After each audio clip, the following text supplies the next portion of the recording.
My name is James Abenow. I'm a member of the club. I'm a trustee on the board. Um, I've been racing actively for the last 45 years. I've won some races. I've, figured out some things to make a boat go fast. And I'm giving this talk to let you to explain what I look at when I'm sailing a boat and the method that I use to sail a boat, and it's been pretty successful. So there's nothing special here. It's just basic stuff, but hopefully it'll be helpful so you can understand what I look at when I'm sailing my boat. So okay, when we're racing, there's three parts of sailing that determine how well you do in a race. Speed, how fast you sail your boat. Tactics, which is how you deal with the other boats around you using the rules and using your wind shadow, and strategy, which is dealing with the wind shifts and the current and local knowledge. And tonight we're just talking about speed. I understand there may be another talk about tactics and strategy coming up. So, racing speed. There's lots of different kinds of boats, and you sail them all very differently. So this talk is geared towards what we do on Thursday nights, which is cruising type boats, non-spinnaker racing. If we have some time and you have questions about spinnakers, I'm more than happy to go into that later. Like I said before, this is all just lots of little basics, but when you add them up, it makes your boat go fast. There's no one secret that the fast guys know that makes their boat go faster. It's just they pay attention to a lot of little details.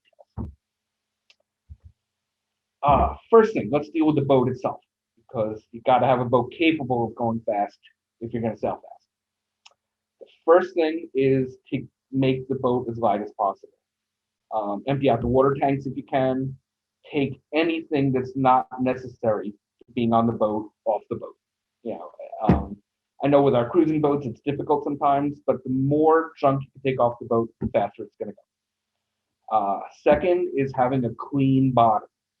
Can't stress this enough. You could sail a perfect race, flawless, and if your bottom's dirty, you're going to be miles behind everybody. It's just, and in our area, especially in the middle of summer, growth grows quickly. So it's important to have a clean bottom. Makes a big difference. The next thing is to have your boat set up for racing. You need to have the proper gear to be able to adjust the sails correctly. This includes a backstay adjuster is very important. A folding propeller is very important. Although you could be rated for not having a folding propeller, for having a fixed prop.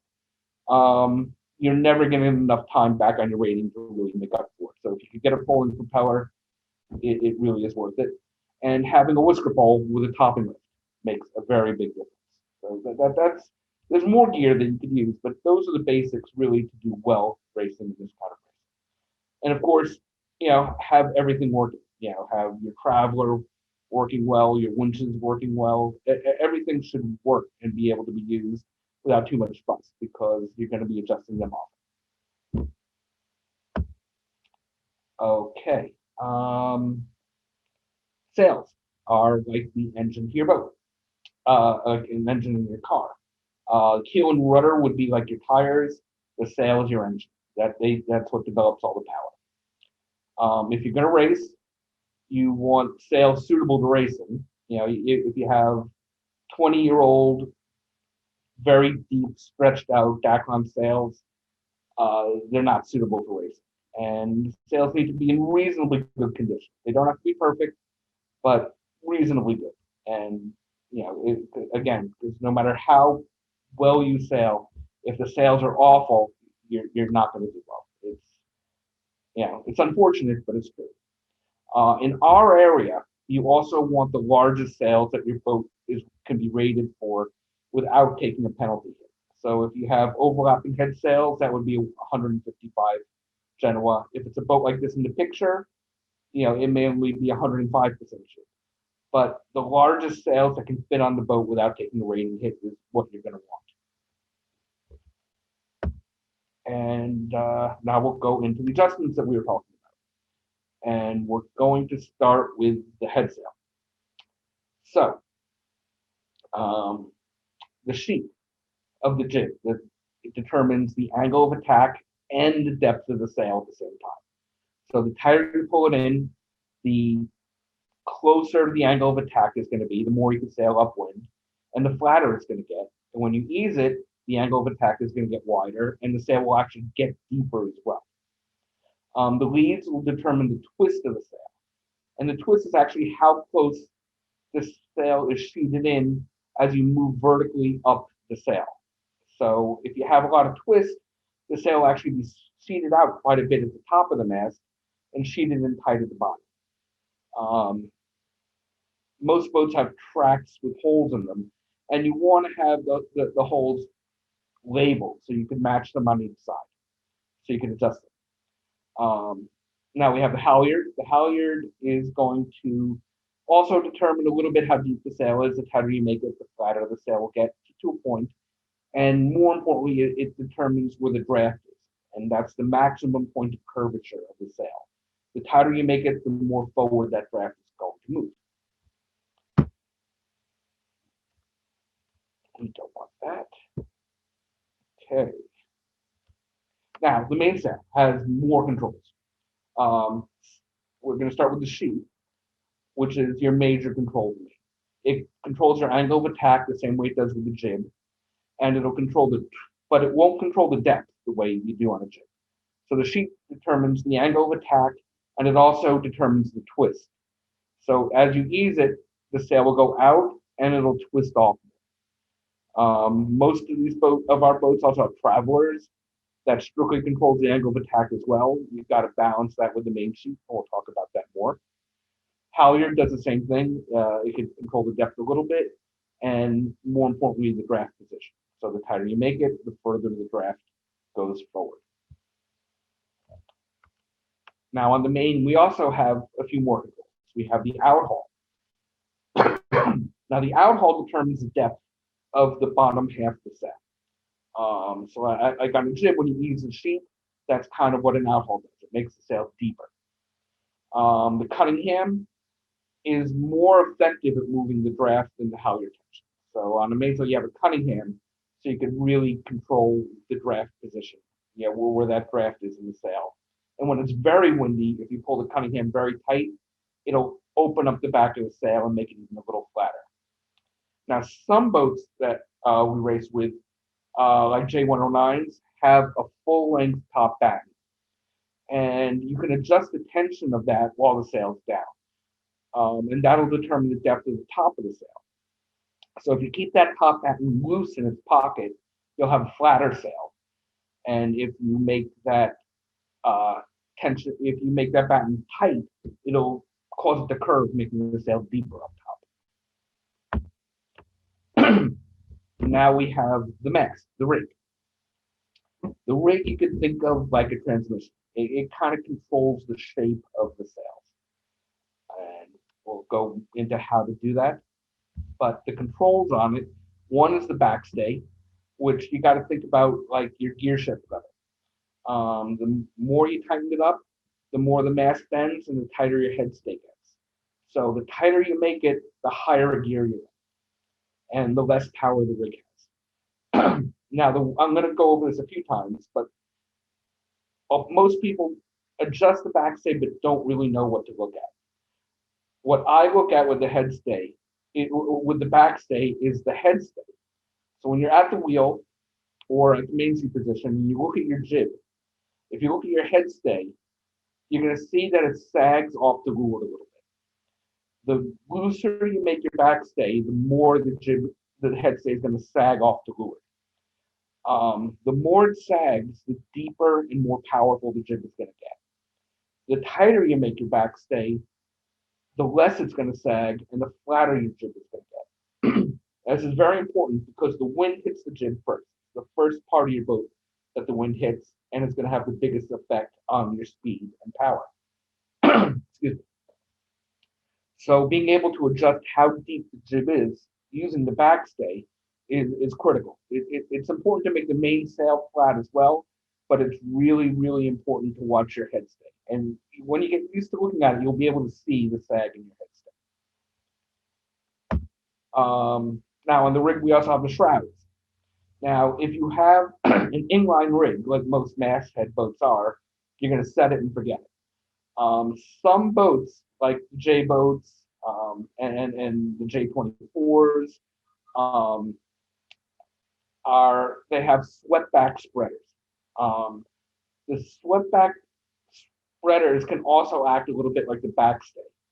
So you've got to range for them. You can make them tight, medium, or loose, and that'll also control how tight your head stays.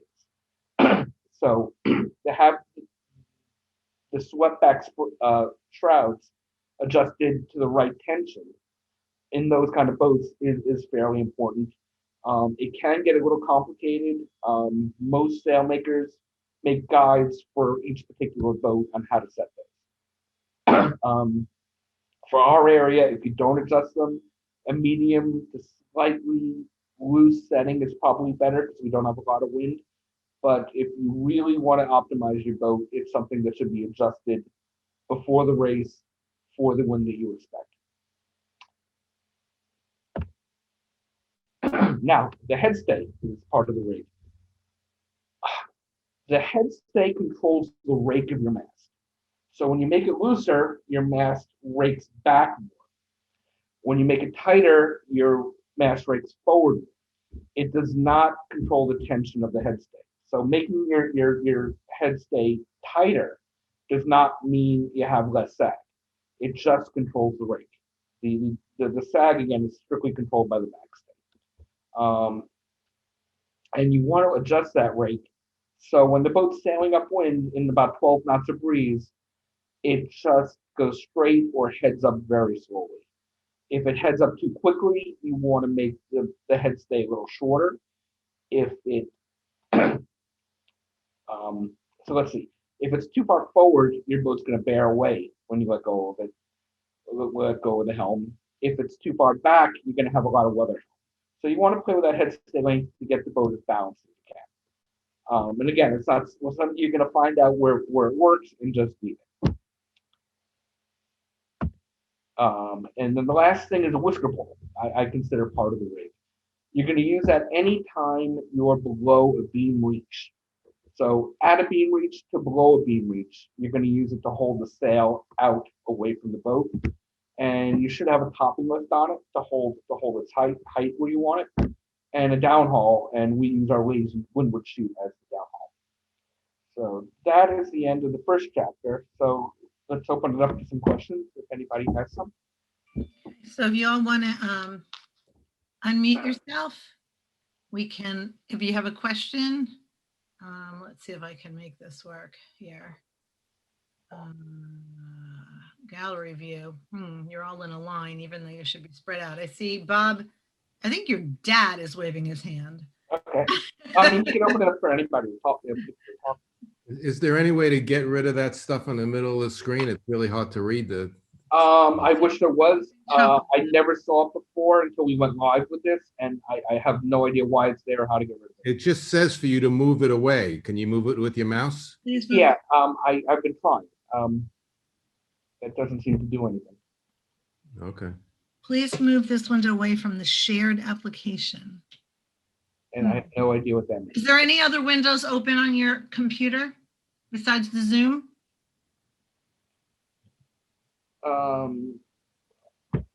That. Does anyone have a question? Unmute yourself if you have a question for Jamie and ask, because I can only see you a little at a time because Jamie's screen is open. Yeah, so I really don't know how to get rid of that. I never saw it before, and it is annoying. I agree. There's no other screen open? Nope. What happens if, does anything happen if you double click on it or anything? It goes in and out, which is the weirdest. It goes in and out. I don't know what it is. I can't double click on it. All right. So are there any questions before I move on to the next section? Bob, unmute yourself, Bob. Bob, unmute. No. There he is. Jay, on the slide that was talking about balance, you talked about, there it is, longer and shorter. A longer and shorter what? Head stay. This is we're talking about the head stay. Okay. Thank you. Okay. Anybody else have a question they want to unmute and ask? Okay, Jamie, why don't you go on to the next? Oh, here's. Okay. Yes. Yeah. Okay. Regarding, hello. Hi, Robert. Okay, hello. Regarding this weird message in front of the screen, Yes. it is actually due to a hardware setup on your computer. It's a hardware acceleration stuff, and you would have to go into your Zoom settings. And do what? Oh, wow. Hey, I can only speak one thing at a time. Hold on. Because I found a very appropriate entry on Google. Let me see if I can actually chat with you or I can chat with you and maybe to everyone so everybody knows what's going on. And that's the link. So if you want to take the time to do it, that's fine by me. But some people might want to go to supper. I'm muting myself on right now. I'm muting. Bye-bye. Okay. Yeah. Unfortunately, I think again, in all the dry runs I did, it wasn't there. For some reason, it's there now. I don't know what it is or what to do. Mainly when you actually share screen. Well, let's try to proceed. This is being recorded. Yeah, okay. Okay. Move on. We're going to talk about sailing the boat upwind now. And we're going to talk about how to sail it in light, medium, and heavy air. First thing to know is when you're sailing upwind, there are three modes. There's three gears, which is the low speed build or accelerating mode, the normal mode where you're just going straight and you're happy with your speed, and if you're going too fast, the speed burn mode. So we're going to talk about those a lot with each wind speed and how to sail the boat. Now, boats have a target speed. Every boat has a target speed for every wind speed, and you can actually be going too fast or too slow to your target speed, and neither is good, because if you're going too fast, you're pointing too low, and you're not going fast enough to make up the difference. And if you're going too high, you're going to be going too slow, and even though you're pointing closer, you're going too slow to make up the difference. Also, when you're sailing high and slow, your keel isn't working very well, and your boat's actually going to go sideways, and you're not going to be going where you're pointing. You're actually going to be sailing lower than what it looks like. Another very important thing for upwind sailing is the jib telltales. They are not for the trimmers upwind. They are only for the helmsman upwind. So, you got to tell if you're a trimmer, or don't use a jib telltales to trim the sail while you're going upwind. I see this very often. And if you're the helmsman, those are what you steer by upwind, not on a reach. Okay, so light wind. In light air, obviously there's not a lot of power. So our goal is to produce as much power and speed as we can. The boat's always going to be moving slow. The keel and rudder are going to be having a hard time generating lift. So our priority is going to be to make the sails as powerful as possible and keep the boat moving through the water as quickly as we can for the little bit of wind we have. Let's start with the helm. So when you're driving, you're always going to want to be in the accelerating or speed build mode. And what that means when you're driving is when you look at the telltales, you're going to want the leeward or outside telltale lifting at about 45 degrees or maybe flying straight back. You're not going to want the inside telltales lifting at all. Always the outside one being straight back to lifting. So you're a little bit on the low side and always accelerating the boat.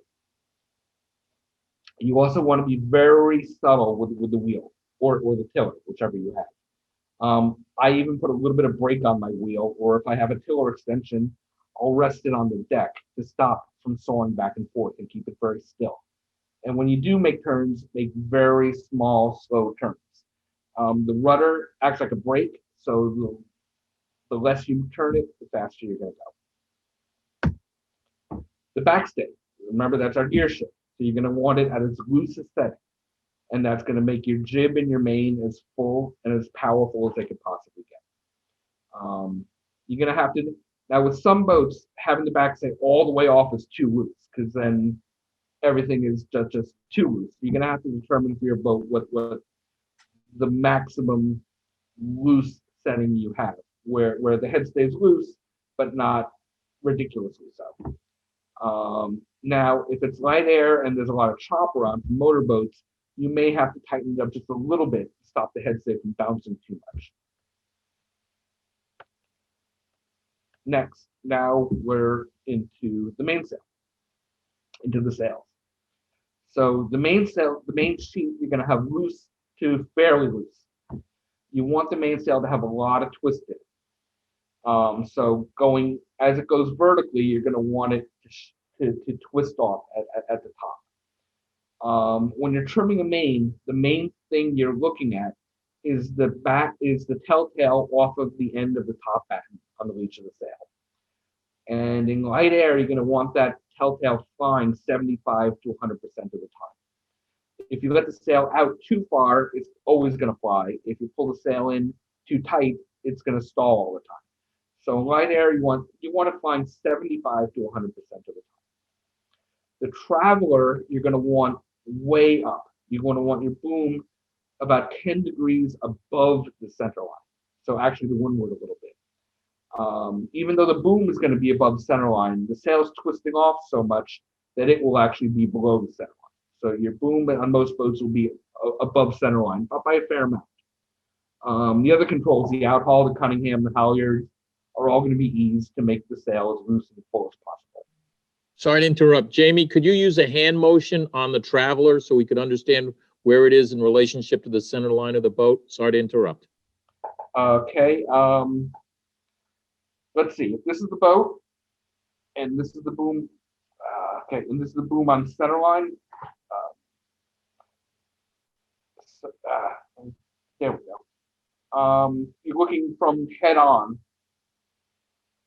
It would be about 10 or 15 degrees up to windward. I think this isn't working very well. Hold on. I think there's a trick I could do here. Give me 1 second.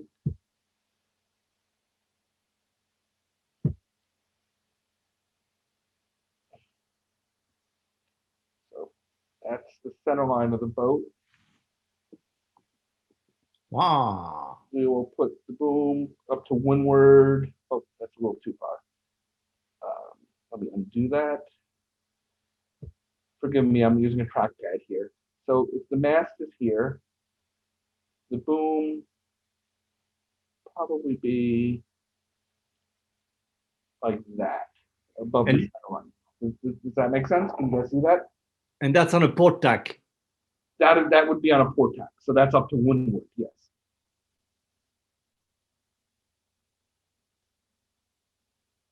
Huh. Peter, does that help? Can you wave to Linda sees you? That's Paul. That was very good. Oh, that was Thank Paul. you. Okay, good. That was very. Excellent. Good. Okay. Good. Next slide. Annotation.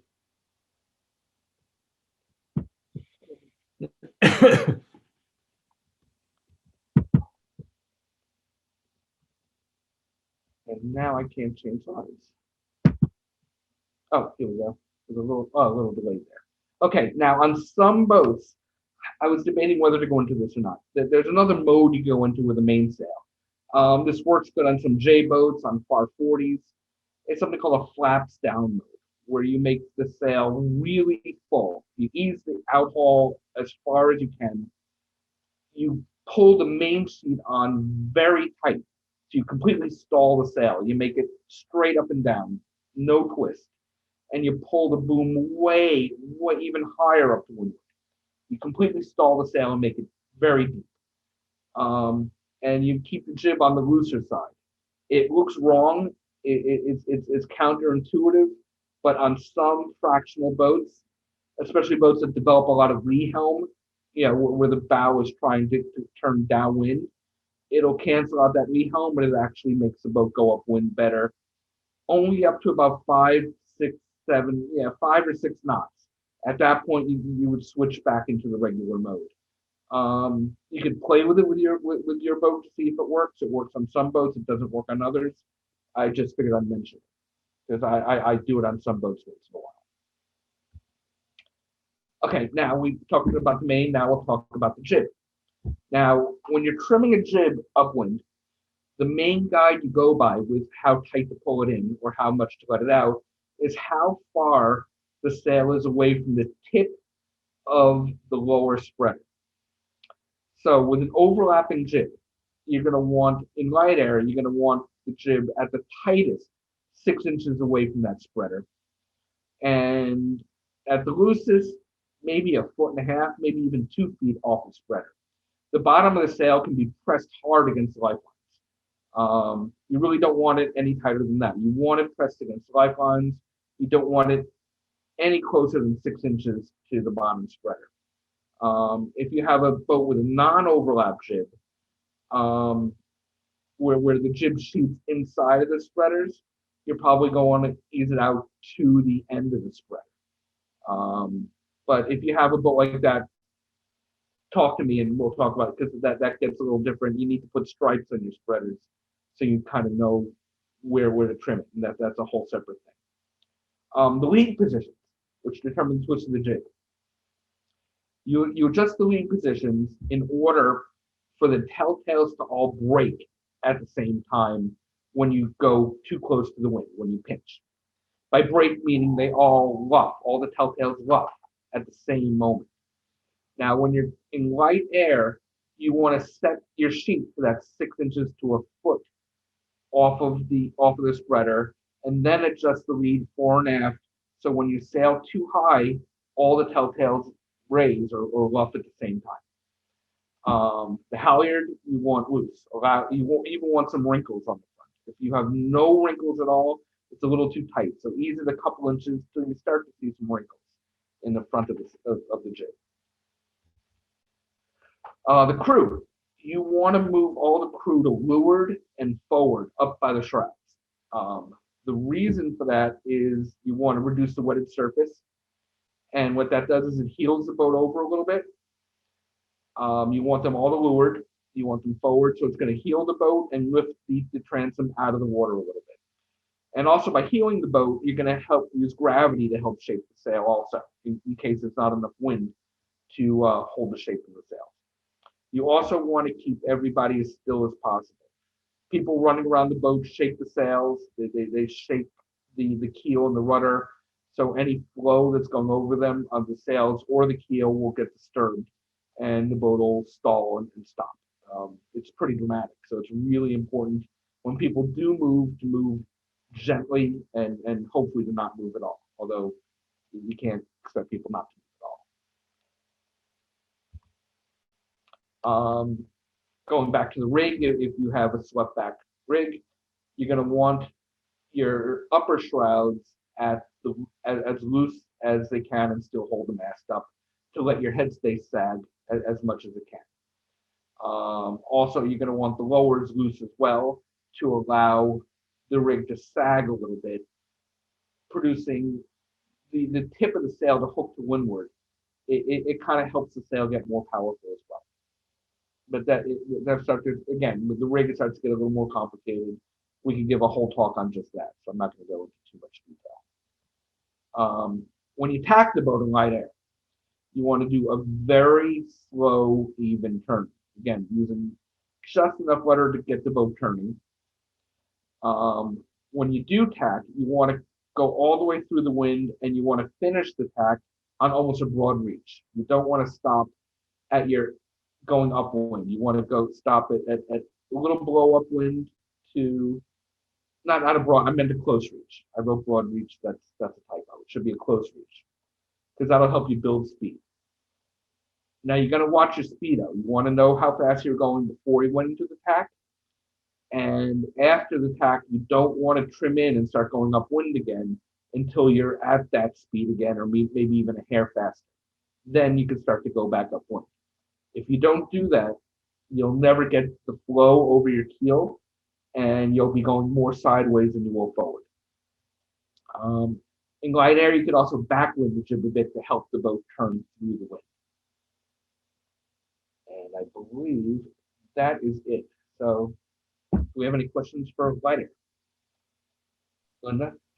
Anyone have, is there any questions? I don't see anything in the chat. Let's see. Oh, that was very, very educational. It was very, very good on that. Thank you. That was Okay. cool. Okay, great. Oh, here comes Roger. Jay? Anyone else want to unmute themselves and ask a question? Yeah. Comment that I think it's important to emphasize again that you mean to come out of the tack on a close reach. Yes, not a broad reach. That was a That's typo. right. You don't want to go backwards. No, but yeah, you want to come out on a close reach, maybe even a beam reach. Yeah. Anything you need. If you have a very slow, heavy boat, whatever point of sail will get your boat accelerating back up to speed. You don't want to go really upwind until you're at your maximum upwind speed. Mm-hmm. And that's one of the most common mistakes I see out there on the race course. It happens constantly. People do not let their boats get up to full speed before they try to point. And they feel like they're going upwind, but they're going slow, and their boat's going more sideways than it is forward. Okay.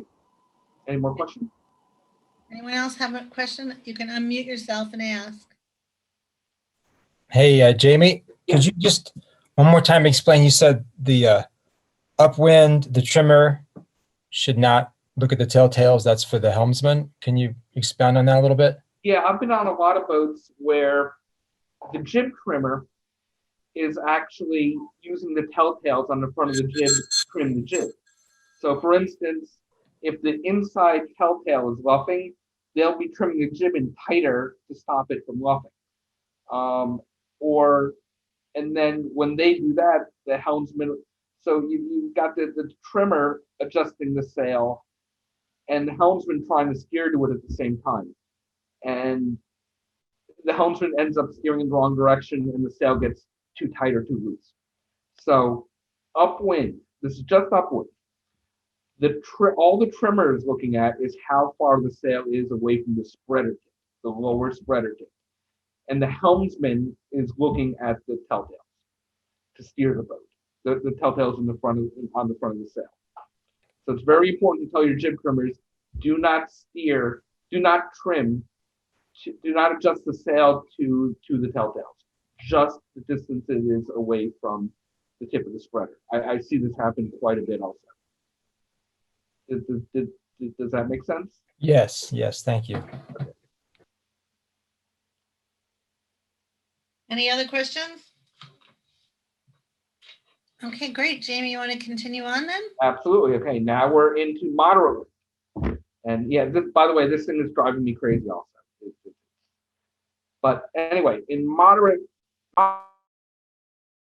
Jamie, that was my fault. You have to unmute yourself. I was trying to unmute myself. Jamie, unmute yourself.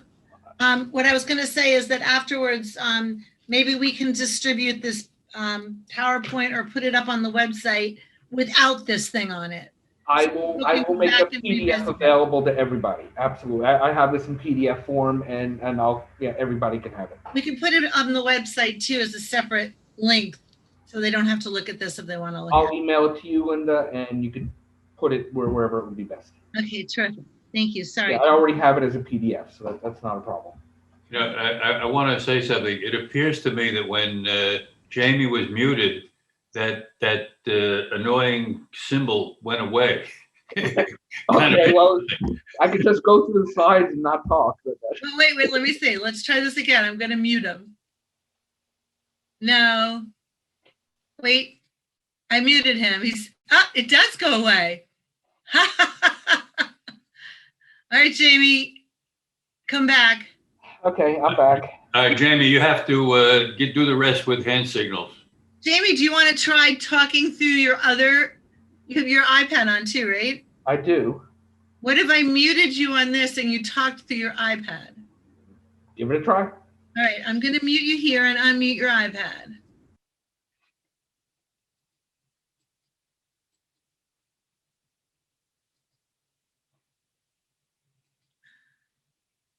Jamie? Jamie?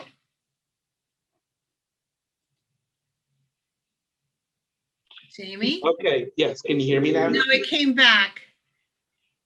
Let me turn this one off. Okay, can you hear me?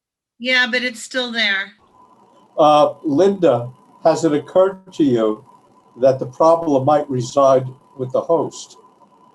No, it doesn't. Because my computer's new. Jamie's is using an old one. He doesn't update. I have a paid Zoom account. So, all right, Jamie, go back and do your regular spiel. It's all right. We'll live with it. And we'll just make it available without this little. Sorry, guys, but you'll have the PDF soon, so you can look at the slides and email me with any questions that you have. Okay, so back to moderate wind. This is the trickiest wind. It's going to be going from light air to heavy air, and changing gears, or the way the boat is set up as the wind changes during the race, can produce huge gains over a boat that's not doing this correctly or not doing it at all. The goal to, hold on, I'm getting it. Oh, that's muted. Okay. Hold on, let me go over this volume. I'm getting a little feedback here. Sorry. Okay. The trick is to have an idea of how fast your boat should be going in any given wind, which is your target speed. And you want to be as close to that target speed as you can. If you sail your boat for a while, you just have a feeling for what's fast and slow. If you've been racing and you actually have targets, well, then you'll know exactly, what your target speed is. So the object is to go as high as you can while still maintaining that target speed, and to keep maintaining that speed for as long as possible. Let's go into how to do that. Oh, also keep the boat flat. So as opposed to when you're sailing light wind, in light wind, you're trying to heel the boat. From here on out, from moderate and heavy wind, you're going to want to keep the boat as flat as you can. So get all your crew up to windward and hiking as much as possible if the boat's heeling. So, okay.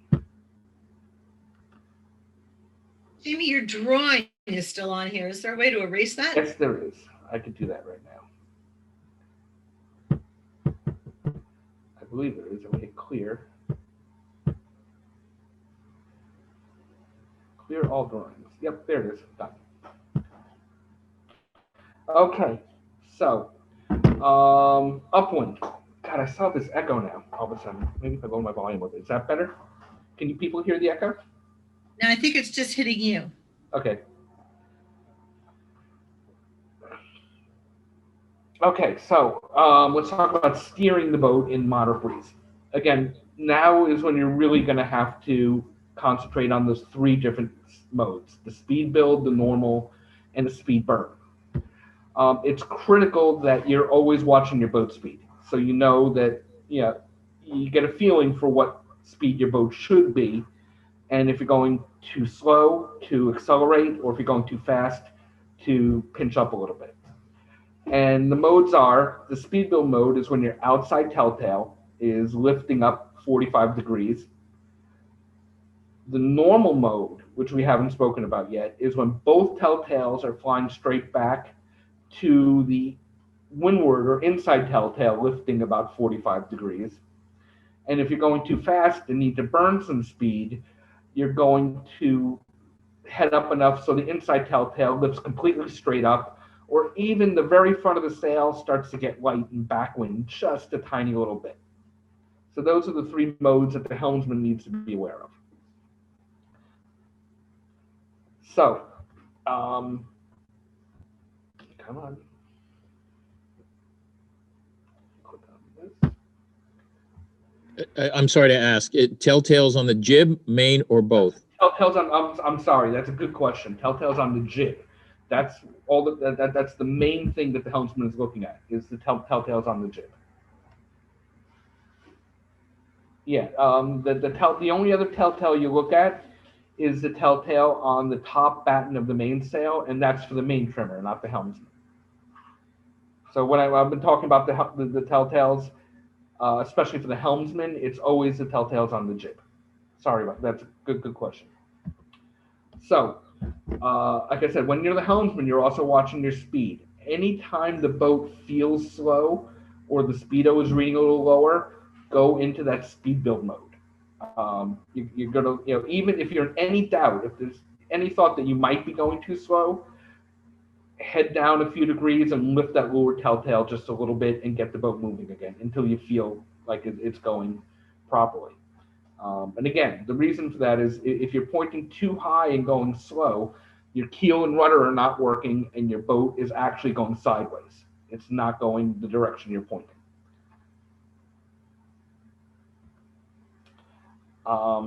Here's another thing that happens all the time, and it's tricky. It's something called a velocity header. Now, what a velocity header is when you're sailing in a straight line upwind, say you're going out the bay, and this happens especially between Plum Point and the Sound. The wind speed varies. You get puffs and lulls, and they come quickly. So if you're sailing along in a puff and you sail into a lull, what it's going to feel like on the boat is that you've gotten headed. So you're going in a straight line, you go into the lull, all of a sudden the wind's going to go forward, and your telltale, your jib telltale, the inner one is going to lift like you're pinching. But what actually happened is you're just sailing into a lighter breeze, and the boat's going too fast, and it's moving the apparent breeze forward for just for a few seconds or a minute until the boat slows down to its new target speed. So, if you know it's a velocity header, if you feel the wind get lighter, just steer straight. Don't turn the boat. Let it sail light for a little bit. And if in a few seconds, 15, 20 seconds, if it doesn't go back to normal, then bear away. Then you've got a real header. But if it is a velocity header and you bear away, you're going to keep the boat, you're going to keep bearing away to leeward, and you're going to keep giving up windward ground. So, and it'll happen a lot. It'll happen every minute, 2 minutes. So going out the bay, if you bear away every time you get one of those headers, you're going to lose many boat lengths to windward. Where if you just went straight, you'd come out way ahead. If you've ever been sailing and you feel you get a header, and you tack in the header, and then you feel you're on a header on the other tack also, it means that you actually tacked in a velocity header. It wasn't a real header. The other side to this is in a puff. When you're sailing in a lull and the wind picks up, you're going to feel like you're sailing too low and you could head up. Delay heading up too quickly. Let the boat speed build first and then head up slowly. Otherwise, you'll end up pinching too quickly into the new breeze. So that's a velocity lift. So in a velocity lift, you want to accelerate before you head up. In a velocity header, you want to pinch a little bit before you bear away because it may not really be a header. It's a little complicated, and I'll answer any questions on this one when we're done with this section. The backstay. You're going to want to be using the backstay quite a bit. It's your gear shift. So when you're in a puff, you're going to be wanting to tighten that up a bit. When you're in a lull, you're going to be wanting to ease it off a little bit. So you're going to be going from a loose tension up to a fairly moderate tension, depending on the wind speed at the time. And again, if the wind's fluctuating a lot, you could be adjusting this every few minutes. Now, if you look at this picture, by the way, that's Paul Bowden, our sailmaker from Doyle Sails on City Island, poking his head in there. And that's his boat, Lulu, which is a J105. But this is a really good picture to show the headstay sag. You can see how the mast is straight up and the jib is sagging to leeward. So when the wind is light, you're going to want more sag, and as you come up to more normal, you're going to want less sag. But you're always going to want some sag. You're never going to want it, tight, drum tight and straight. And for lack of a better word, you're going to want it to feel lively. If it's too loose, it's going to be sloppy and moving around a lot. If it's just right, it's going to be bouncing a little. And if it's too tight, it's going to feel dead. So if you keep an eye on it and it's just bouncing a little, kind of lively, that's usually a good indicator that you're in the right spot with it. And in moderate air, you're never going to want it tighter than that, than that light mode. So even if you're burning off speed, it's just for a few seconds, and you're not going to want to make it bone tight. So you're just going to ease it off in the lulls, so you have more sag and power to accelerate. And in the puffs, you're going to want to tighten it up a little bit so it's not sloppy and it's got that nice lively feel. And that'll keep the depth of the jib in the proper, where it's designed to be for that wind speed.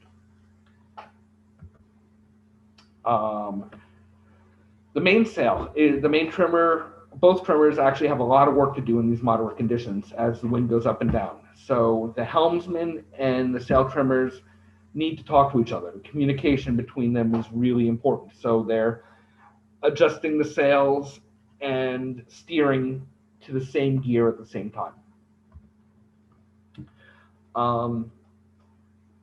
Again, now with the mainsail trimmer, the indicator he's going to be looking at more than anything is that top telltale off of the top batten of the mainsail on the leash. When you're in speed build mode, when you're trying to accelerate, you want it flying almost 100% of the time. When you're up to speed and trying to point normally, you want to trim the sail in tight enough so it's poking back and forth and flying 50% of the time. And when you're going a little too fast and you want to point a little higher for a few minutes or a few seconds, you want to trim it in tight enough so it's only flying 10% of the time. And as you're doing this, you want to be telling your helmsman what you're doing, saying I'm easing it, I'm in speed build mode, or I'm in normal mode. You got the communication is very important. The traveler, you're going to want to keep either on center line or just above center line. If you're on the windier side of the moderate breeze, you should be on center line to maybe a hair below. If you're on the lighter side, again, just a little above center line is good. The outhaul, you want to set for the sea state. So if you have flat water, you want a tight outhaul. If you have choppy water, you're going to want a looser outhaul for a fuller sail. And the halyards, you're going to adjust so you have just a hint of horizontal wrinkles coming out of the mast. If it's too tight, the sail is going to look very smooth. If it's too loose, you're going to have big gaps and wrinkles. So you just want some very small wrinkles coming horizontally away from the mast, especially on the bottom third of the sail. So if you have just a hint of wrinkles, you're in a good place. The Cunningham, you're going to either want it completely off, or as the wind builds, slightly tight. And again, this is what the draft stripes are for on your sails, those big horizontal stripes that the sailmakers put on. They make it so you can see where that draft position is. And it takes a little bit of practice to look at it.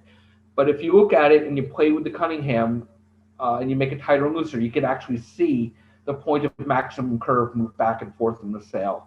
And on the mainsail, you want to keep it around 45% forward.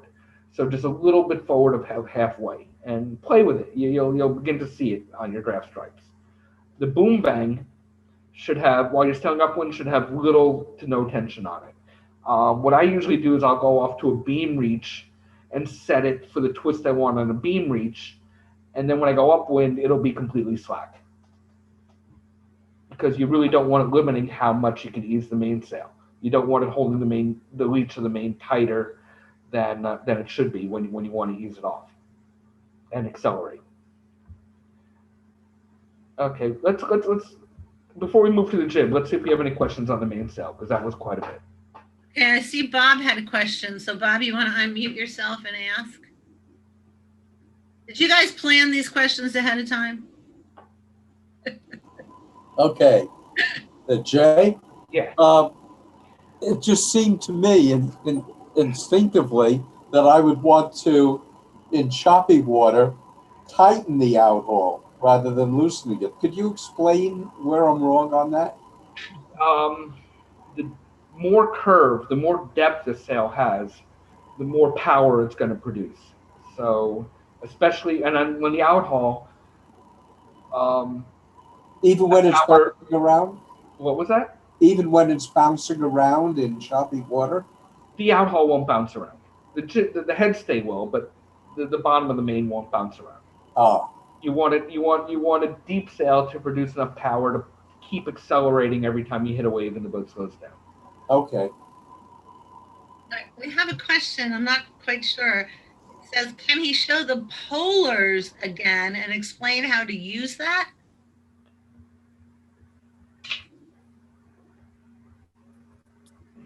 Where were the polars?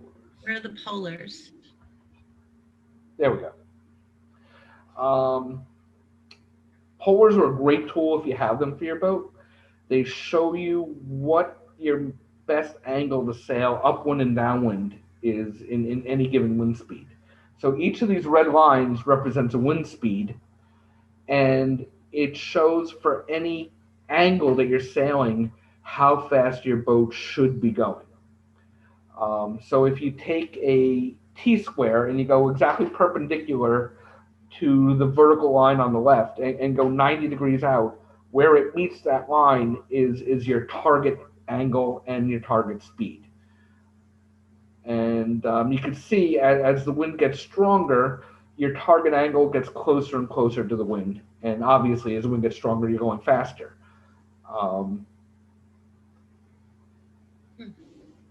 If that makes any sense. Now, again, some people have racing boats, or if they race and have had their boats rated and measured, will have actual polar charts for their boats.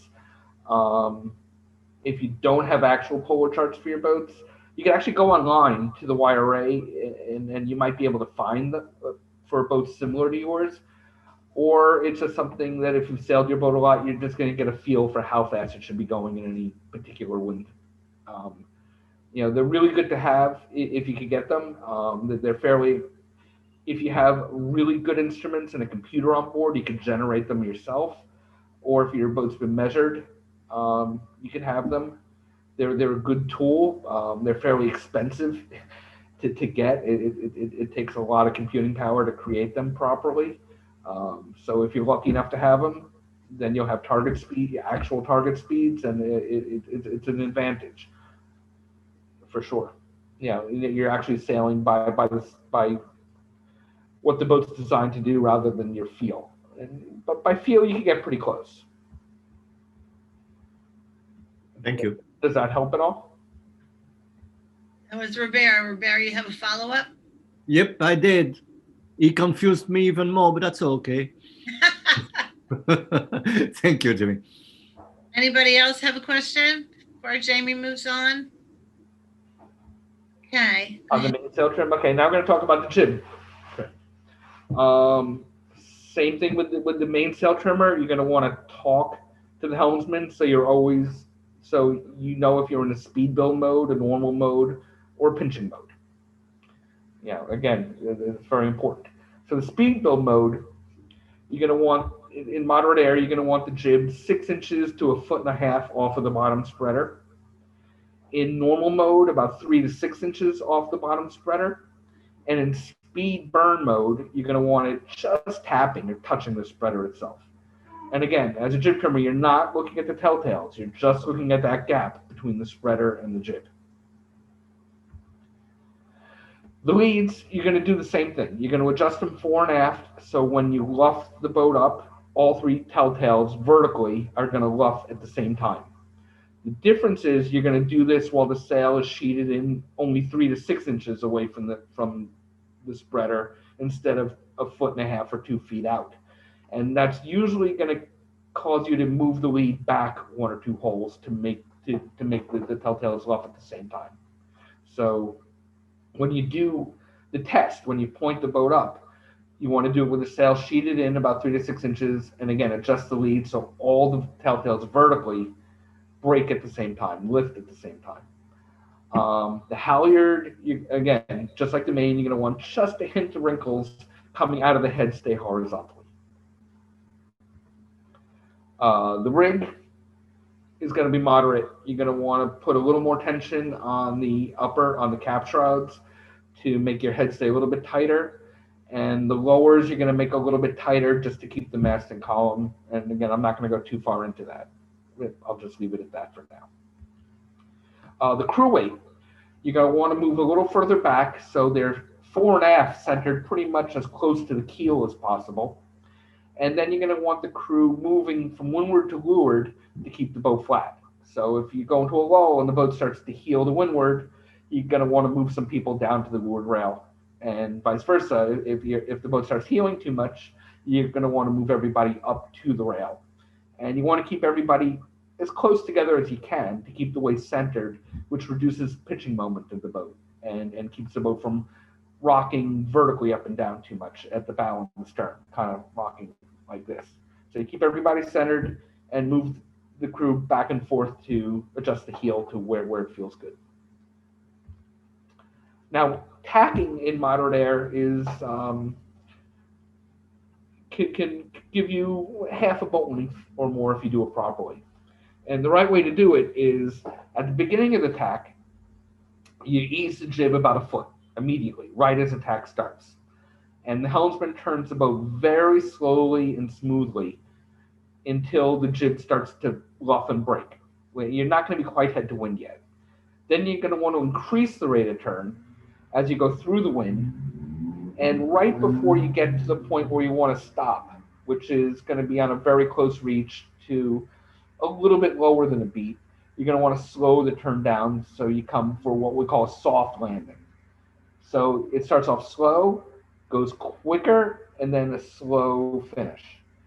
The main trimmer on this tack should leave the traveler alone until after the tack is finished, because that'll help the boat settle down on the lower course.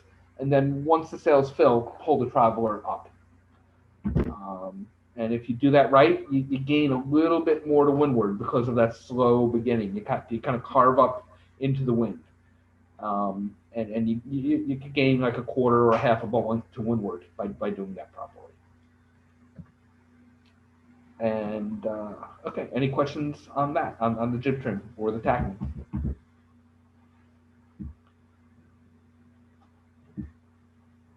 Linda? Hello?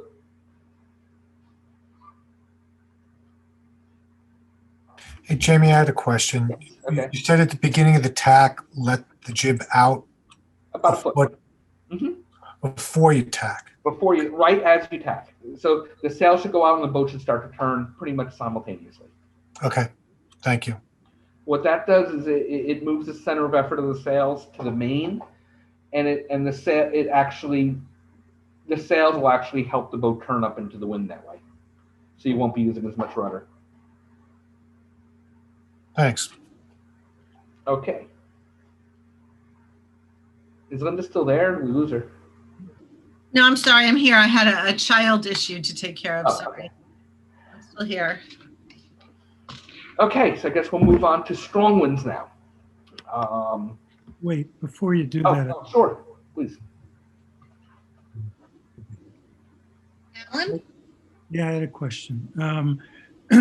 I tend to let my crew move a little more forward and heel the boat when I go into the tack so that the front leeward side of the boat is plowing into the water, which aids the turn instead of using my rudder to turn. Do you have a comment about that? Moving the crew forward into attack doesn't really do much.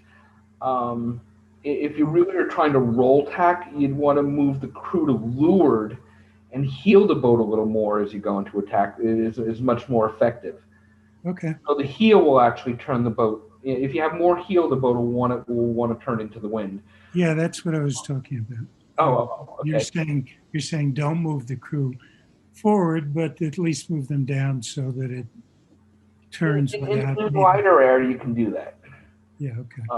Otherwise, in more moderate air, I usually have my crew just stay on the rail until the boat's 3/4 of the way through the tack, and then move as one unit all together up to the windward side at the same time, and that actually acts like a rock or a pump, and rocks the boat to windward through the end of the tack and accelerates the boat a little bit Thank you. in a roll tack. Okay.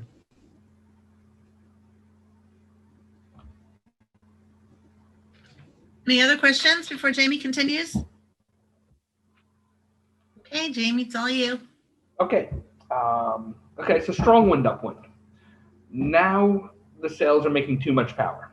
The boat's heeling a lot. It's hard to steer. And now the goal is to keep the boat under control and to get power away from the sails so you can actually control the boat. You're going to have to heel in these conditions. You don't want to, but there's no way around it. So you want to find out which heel the boat sails best at, and as little as possible. Again, just like even in the lighter air, pinching too much in heavy air is going to be slow and it's going to make you side slip. So we're going to want to avoid it, although it's tricky to do, and we'll talk about that a little bit. So we're going to do the same routine again. So the helmsman. Your first input is steering the boat. So as the boat heels too much, you're going to want to steer up a little bit to keep the boat flat. You don't want to go crazy doing this. You're going to want the sails to work with you at the same time. But you are going to be sailing almost more to the heel of the boat than you are to the telltales. But you're going to be balancing, looking at your telltales and the heel of the boat. Speaking about the telltales, your inner telltale should be lifting at 45 degrees to straight up and the first foot or two of the sail backwinding in a very big gust if it's only going to last a few seconds. Always be aware of your apparent wind to make sure you're not pinching, with your sail luffing all the time to keep the boat flat, because you're still going to be moving, but you're going to be moving a lot slower than you should be. And it's a hard thing to balance, but again, if you're pinching all the time, your sails aren't set right, and you've got to adjust something. The backstay, you're not going to adjust it. You're going to make it as tight as the boat can handle and leave it. The headstay should have as little sag as possible. It should be dead. It shouldn't be lively. You should make it as tight as you possibly can. And that's going to flatten both your sails and depower them as much as possible. The mainsail. Again, you're going to want to depower it as much as possible. So you're going to want to twist off the top. You're going to want to actually be easing the sheet quite a bit in these conditions. And you're going to want to, your limit as to how far you can ease it is when the sail just inverts and it's just flogging. You're going to want to try to keep it balanced between just a little bit of wind in the clew by the end of the boom and the sail just not flogging out of control and ripping itself.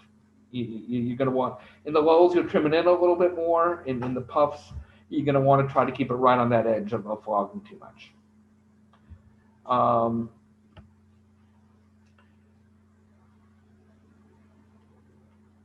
So again, the main sheet, easing the main is going to be the first thing. Easing the sheet is the first thing you're going to do in a puff. When the boat really starts to heel over. That top reach batten that we're talking about is now flying 90 to 100% of the time. You're really going by just how much of the sail is luffing at any given time. Like I said, the top half of the sail may be backwinding or luffing. If you have a full top batten, you could ease it even more without the sail fogging. That's what full battens are very good for. And again, try not to let the sail just shake itself apart. The traveler, believe it or not, on most boats, when you're luffing the sail that much, it's not going to be all the way down. it's going to be closer to the center line. But it's something you're going to have to balance with your helmsman, because the higher it is, the more windward helm he's going to have. So it's going to take some communication to figure out where the boom is supposed to be. So you can still trim the sail effectively without it luffing all the time, but doesn't give him so much weather helm that he can't steer the boat.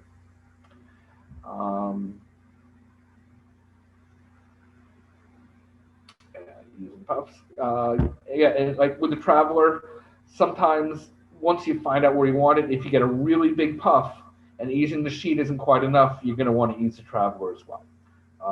But that's a huge puff. The outhaul, just tight, as tight as you can get it. Halyard, tight. Cunningham, tight. Just everything as tight as you can without ripping the sail. The vang should be a little different. You want to set the vang so it gets tight when you ease the mainsail upwind to its maximum amount. We're just before it's luffing all the way. Where before we said you wanted to, when in moderate air, you want to set the vang on a reach so you have the proper twist for a leech. In heavy air, you want the vang tighter, and you want to set the maximum amount of twist for upwind with the vang, which is going to be quite a bit tighter. It's going to be very tight. Keep in mind on some boats, when you're going from upwind to downwind, you may want to ease that vang off before you turn from upwind to downwind, because it could put a lot of force on your mast and boom if it's really that tight as you bear away. So on some boats, you may want to ease the vang off before you bear away from the breeze. Everything we spoke about, you have the Traveler down, you have the sail luffing, and the boat's still out of control and heeling too much. That's when you want to think about a reef, which is making the sail actually smaller. If it's a very short upwind leg, you may want to see if you can hang on until you get to the windward mark and go downwind, because then you're going to want that sail area back. But if it's going to be a long beat, that's the point where you really want to make the sail smaller. With the jib, on a lot of boats, we have different sized jibs. So you want to make sure you have the proper jib for the wind strength. So obviously, as it gets windier and you have a choice of jibs, you're going to want to put your smaller jib up. And by knowing your boat and your sails, you'll pick the right one. The windier it is, the smaller the sail. On some boats like mine, I don't have a choice, but I will actually roller. I have a roller furling head sail, and I will roll the sail up a third of the way or more to make it smaller. It's not ideal. My sail has a piece of foam in the luff to help flatten it as I roll it up, but it's better than being overpowered. So if you have a roller furling head sail and you're heeling too much, you're going to want to roll the sail up a little bit. When you do that, you may have to move your jib lead forward a little bit, because you'll find out as you roll it, the sail's going to twist way too much. So keep in mind that when you roll it more than a third of the way, you're going to want to move your leads forward a little bit so it sheets properly. And if you are just using the same sail, you're going to want to ease the leads back a little bit to twist off the top of the sail to move the center of effort down. So kind of like the mainsail, you're going to be kind of luffing just the top of the jib. So the sheet, you're going to have in the normal position, you're going to want it about 6 inches off the end of the spreader.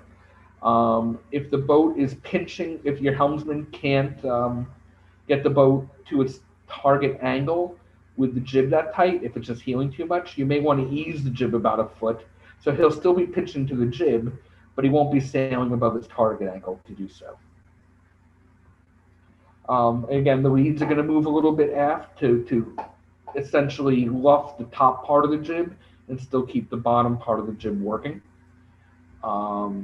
The halyard should be as tight as you can, and the draft should be about 35% back. So you should tighten the halyard to move that draft as far forward in the jib as you can get it, which is probably about 35%.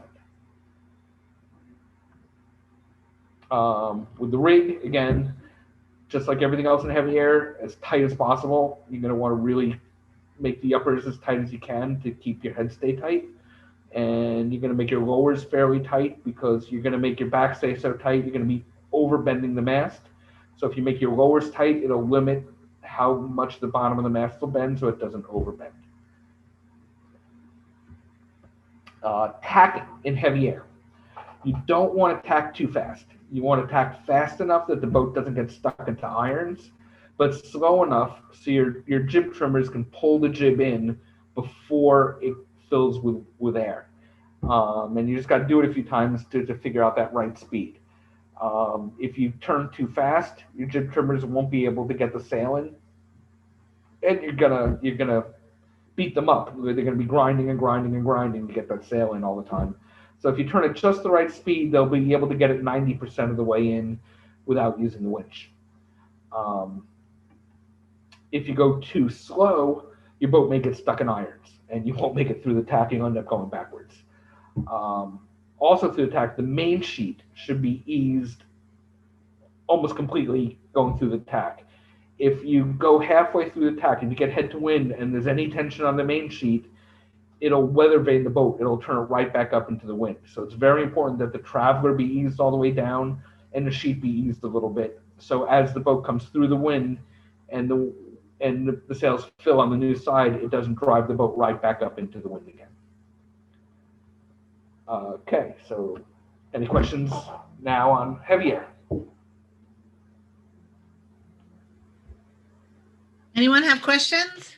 Sorry, I'm doing 6th grade homework at the same time here. Okay. Does anyone have any questions? Nobody has any questions. Okay. In the chat. Okay. Okay, we're done with upwind. For the end. What was that? No, questions for the end, Jamie. For the end. Okay.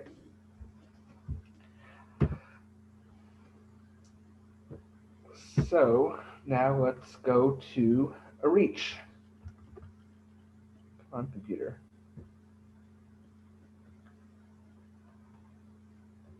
Okay, so on a reach, that's when we're sailing below a beat. And anything below a beat, from a close reach to almost a broad reach. The biggest change now is going to be the jib telltales. I was saying before how upwind, they're just for the helmsman. They're not for the jib trimmer. Well, once we're not going upwind anymore, we switch roles.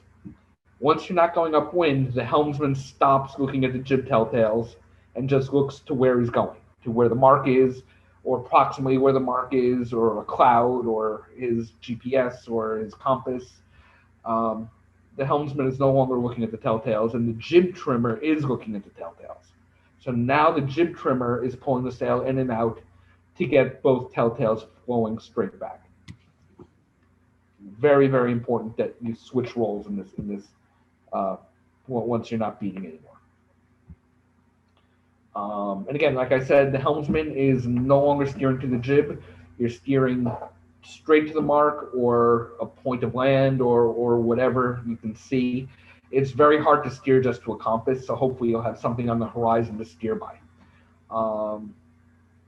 Another little thing to know to keep the boat moving quicker is if you're in a lull, you may want to sail just a little higher, and when you're in a puff, you want to sail just a little bit lower. If you work with the polars, you'll find that just gives you a little bit of an edge.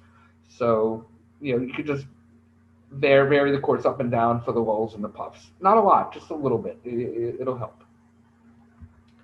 The backstay should be very loose. At this point, you're usually not overpowered, and you want to make the sails powerful again, so you're going to ease the backstay off to get more sag in the headstay, to get more power.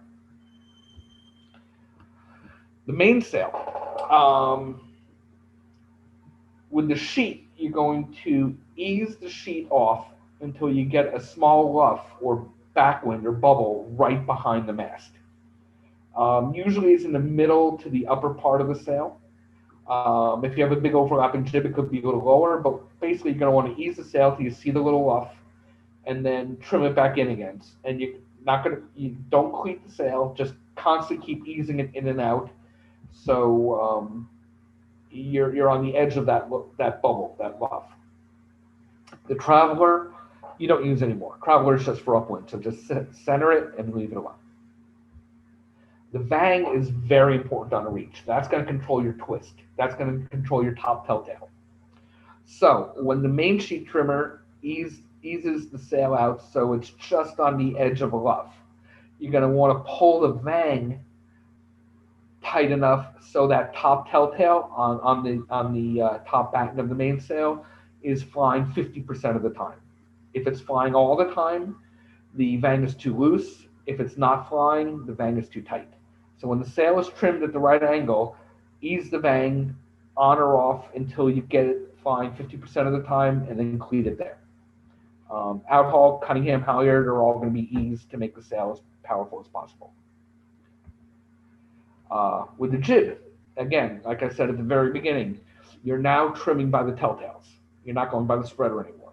And the trick is to keep both of the inner and the outer telltale, the windward and the leeward telltales, flying straight back. If you're not sure if it's too tight or not, ease it. A little too loose is always faster than a little too tight. And also, you're not really going to want to cleat it if you don't have to. It's something that when you're sailing on a reach, the wind's constantly going to be going back and forth a few degrees, and you're going to want to be adjusting it all the time, just like the mainsail. The leads are going to go a little bit forward, and if you're at a beam reach or below, you're going to want to use the whisker pole, and you're going to want to put the whisker pole out to leeward, to hold the jib to leeward out far away from the boat. You can't do that above the beam reach, and it all depends on the boat to know what angle you can put it out at. But you're going to want to put it out onto the sail and then pull the sail tight enough so the pole is pressed up against the shrouds, but not too tight so it's not bending the pole or the shrouds. And that is the highest you could sail with the pole up to leeward. That'll be your limit. You're going to want to use the topping lift of the pole to adjust the twist. And again, it's the same as upwind. You're going to want to set the clew height using the topping lift so all three telltales on the jib are breaking at the same time. If the pole's not coming down, you could use the downhaul to pull the pole down. And on our boat, we use the lazy sheet from the windward side. We pull that tight, and that acts like a downhaul to get the pole at the proper height.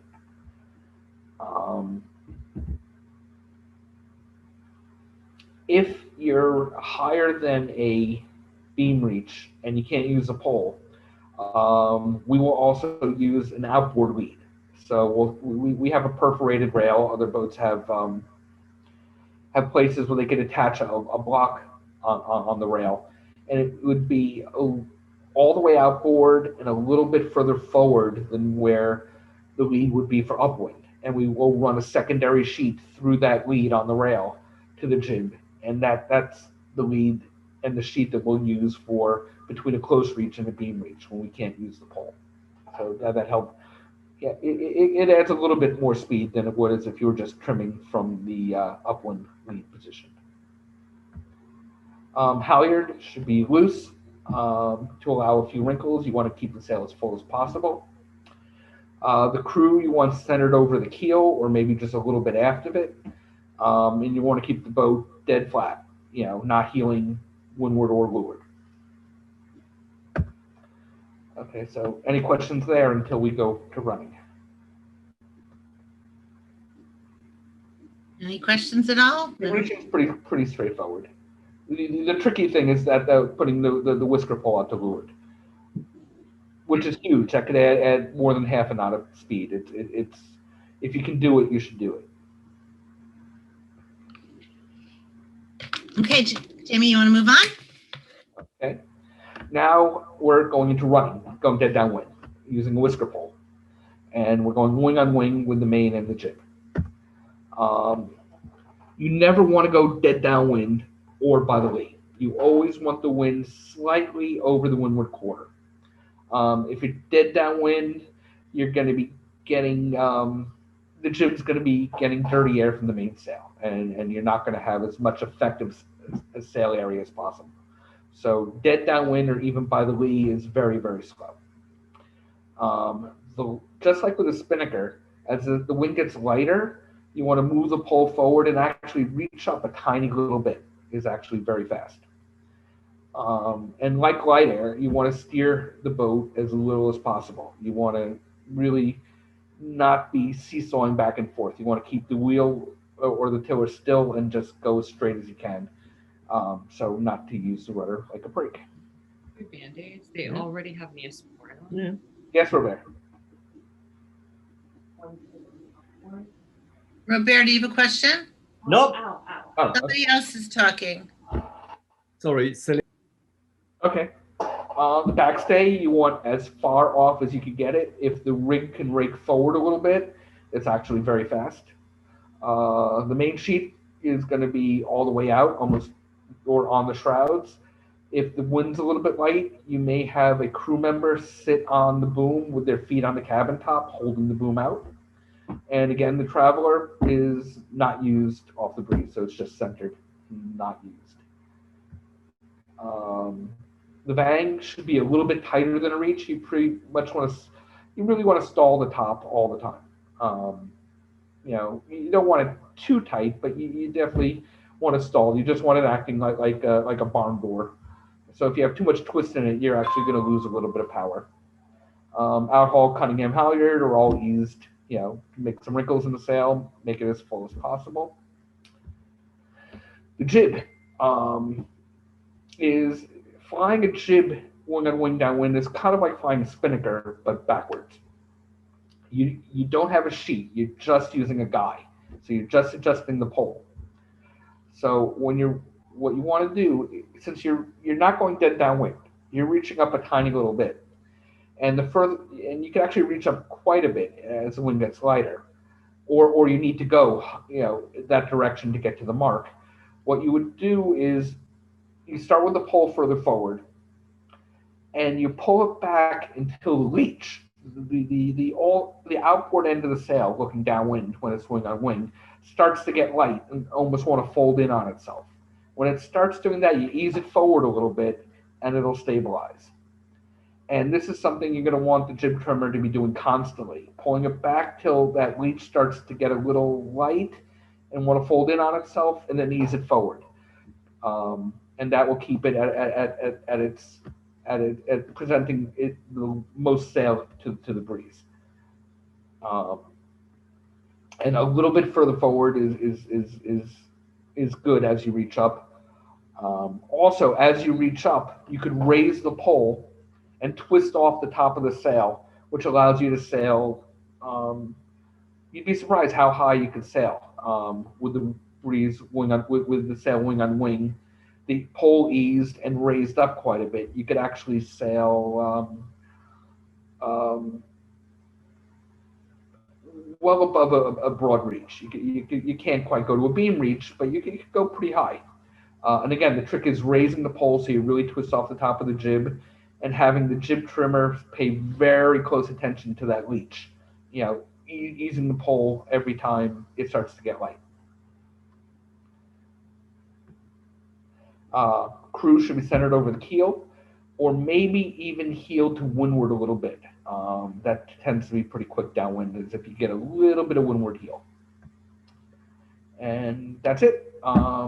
Main points are upwind. Speed is more important than pointing. Know the three gears, the accelerating gear, the normal gear, and the pinching gear. Use your headstay sag to adjust your backstay and watch that all the time. Telltales are for the helmsman upwind and for the jib trimmers on a reach. And don't sail downwind or by the lee. Those are the main takeaways from this talk. That was terrific, Jamie. Absolutely terrific. Questions? Yes. You can all unmute yourself and ask questions. Yes, thank you, Hi. Jen. Wonderful. Looking at you both, of course, you're lucky enough to have a hydraulic backstay adjuster with manometer, which actually is something that shows the pressure or the negative pressure. It does have a gauge, which I never ever use. Okay, well, good. So you can answer to my question. I do have a sort of winch system, and I put some marks on it, inches marked. Okay. But I'm always afraid to break my mast. I never know exactly what is the least and what is the most I can actually tension. Well, you need to know the limits of the boat so you don't break the boat. That's very important. I'm insured, but still. So how can I gauge when it starts to go into D minor? I know it's too much. Well, again, one of the main points I made is when you're sailing upwind, you want to watch your head stay sag. That is how you adjust your backstay. In moderate conditions, when it's not super windy, you want the head stay bouncing. You want a little sag in it, and you want it to feel alive. You want it actually moving a little bit. If it's very tight and straight and feels dead, it doesn't move, your backstay is too tight. You want sag. Jibs are cut to have sag in them. In the head stay. If you don't have sag in the head stay, the jib is not actually shaped the way it's designed. So you're not using the backstay to actually control the curve, the forward curve of the main. You actually use it. I mean, it does that, and that's good, but I gauge it by the head stay. Okay, thank you. Thank you very much. I'll work on that. Okay. Jay, I have a very general question. Okay. Other than the start, where things get a little hectic, what are the conditions where you wish to burn off speed? If you found that you're going too fast, again. Yeah, but when? An idea of your target speeds, and if you find yourself going lower and faster than you should, then you're going to want to sail higher and slower to get back down to your target speed. And that's when you would trim everything in tight. Or tactically, and I wasn't going into tactics here, but if you have somebody sailing behind you and above you, and you want to get into their lane and give them a lee bow, you'll sail a little higher and a little slower to move up into their lane, and you'll go into the pinching mode for that. I see. But mostly it's when sometimes you get a puff or something will happen and you find yourself sailing too low and too fast, and then you'll want to move into that mode to get back to your target speed, and do it by working your way up to windward and gaining some distance there.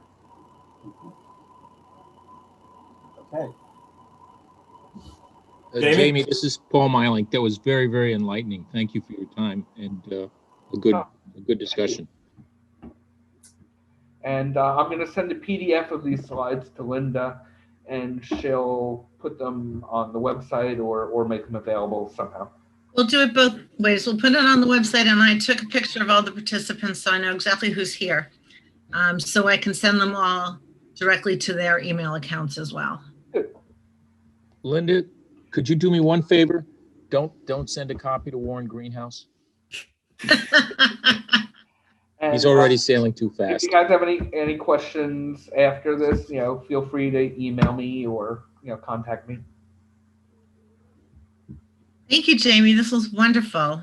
It's almost too much to absorb at one time.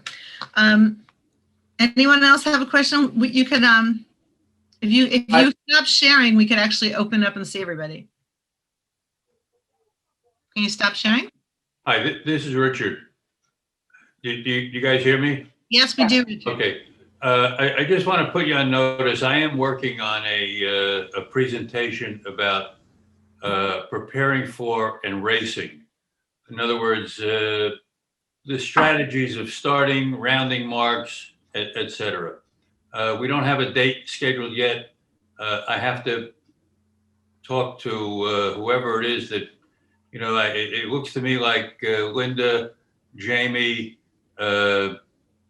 Gary, I'm not sure who else was involved in putting this together. No, this is Jamie's presentation. Rich Predmore is the head of education, so that's the person you talk to. Okay, I don't have quite as professional presentation with PowerPoints, but I'm working on it, and that will be announced, I'm sure, in good time.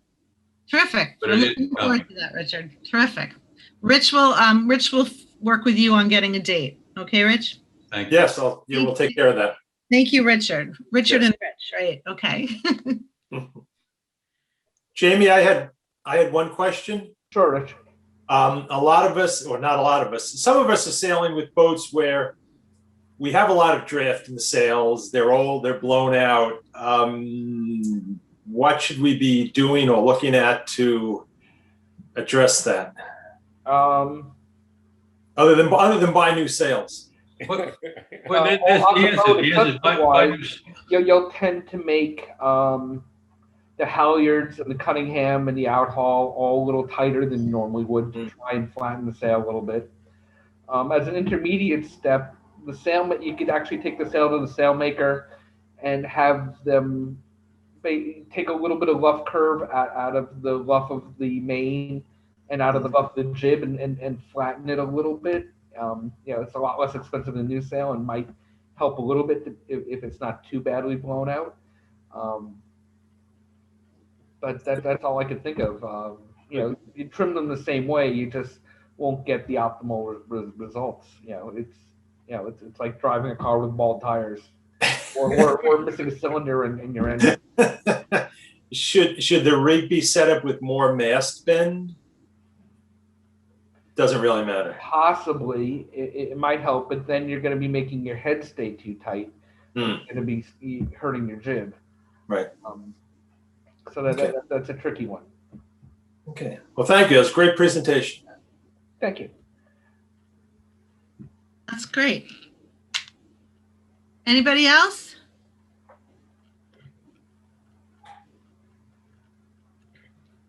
Thank you, Jamie. Great presentation. Thank you, Jamie. Thank you, Alan. Okay, guys. Very much. Great. Thank you, Jamie. That was great. Well, thank you all for Thank you, coming. We Jamie. had